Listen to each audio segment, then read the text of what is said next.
Hello friends, how are you? This is Dr. Shrinagi, Ayurveda and Medicine doctor and also Isha Hatha Yoga teacher. Also, like I have mentioned, various kind of teas also you can use to enhance the digestive fire and to subside the Pitta dosha. For example, if you are Vata body type, you can use Tulsi tea. Tulsi tea is like just put 3 leaves of Tulsi in a water. It's not, you need not to purchase, you have Tulsi plant in your homes. Most of the times people have. You take 1 glass of water, put 3 leaves of Tulsi into it. Tulsi has a lot of antiviral properties, I must mention. And after that you boil it for 10 minutes. You will see the color of the water will change into little bit brownish. After that, switch off the gas, let the boiled water cool for next 10 to 15 minutes and till it comes to room temperature. At that time you can drink this tea or you can drink this little bit boiled water. It will be extremely beneficial for Vata body type people. If you have Pitta body type person, if you have more Pitta dosha, you take 3 petals of rose, that is Rosa centifolia, that is the specific rose you need to take. If you do not know which rose I am talking about, we have one video regarding rose. You click on that video and check out what rose I am talking about. That rose 3 petals you take, you just boil these petals for next 10 minutes and after that switch off gas, let this water cool down into room temperature and you can drink this rose water tea. This is extremely beneficial for subsiding your Pitta imbalance.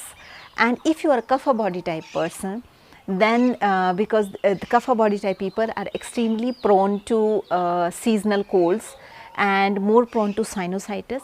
So, for that these people what they can do sometimes, they can take 2 small slices of ginger, crush it and take 1 glass of water, put 2 slices of ginger into it, let it boil for 10 minutes and after that switch it off, switch off the gas, let it come to a temperature to the room temperature of this drink and then you can have it as a tea.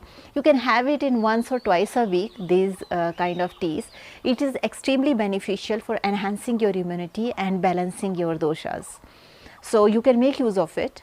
Make sure you should not be allergic to rose, you should not be allergic to tulsi or you should not be allergic to ginger. So, these are like general health benefits which you can use for enhancing the immunity of your health. So, by adding these leaves, like we are adding tulsi leaves, we are adding rose petals and we are using this ginger, this water becomes medicated. It is a simple water, but just by putting these herbs, it absorbs the properties of these herbs when we boil it with these herbs and then you can use it as a medicine. So, now the question comes, how much water one should drink, what is the criteria for having water. So, there is no generalized criteria like how much water you should drink. It depends on the physical activity, what kind of physical activity you are doing. For example, somebody is laborer and he is doing so much hard work throughout the day. So, definitely his body needs more water and if depends on the season, which season you are in. For example, it is summer, especially if you are in summer like India like country, means you need a lot of water. And if so, there is no measurement for water like this much water you should drink in summers, this much water you should drink in winter. So, it depends on person to person and it depends on activity, which activity you are doing. At the same time, it also depends on the age of the person, whether you are a child or adult, because the dose of water will be different.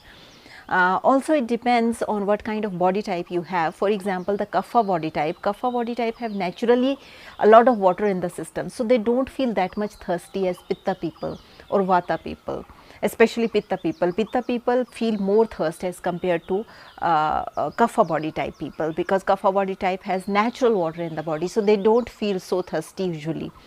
And Vata body type also, because they have a tendency for constipation, so they should also drink a good amount of water. So, it depends on person to person. There is no hard fast rule like this much water you must drink.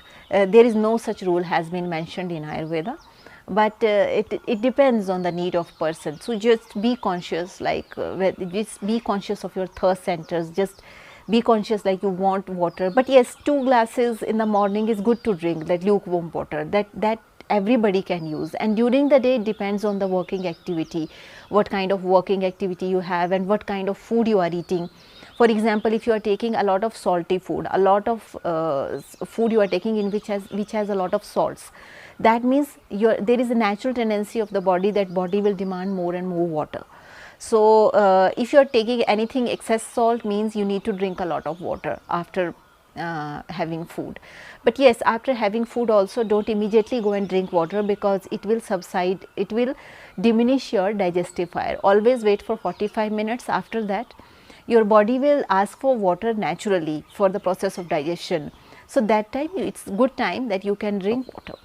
And if you are taking a lot of fruits during the day and a lot of fruit juices, if you are taking, maybe there is a tendency like your body need for juice for fluids has been fulfilled by fruits.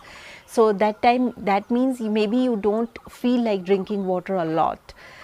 So it depends like on diet, on a person's lifestyle, the kind of food he is drinking. If he is drinking, if you are thirsty and instead of water, if you are drinking a cup of coffee, you will not feel thirst for water. But best thing is, if you are thirsty, drink water only, or juice, fruit juice you can drink. After that you drink coffee or tea. That would be more beneficial for your health. So that's all for water and healing properties of water, and certain precautions which you can take before drinking water. And thank you so much for watching me. Stay healthy, stay blessed, and if you have any question regarding Ayurveda or any disease with which you feel like Ayurveda can help, you please write down to us. Till then, bye, take care.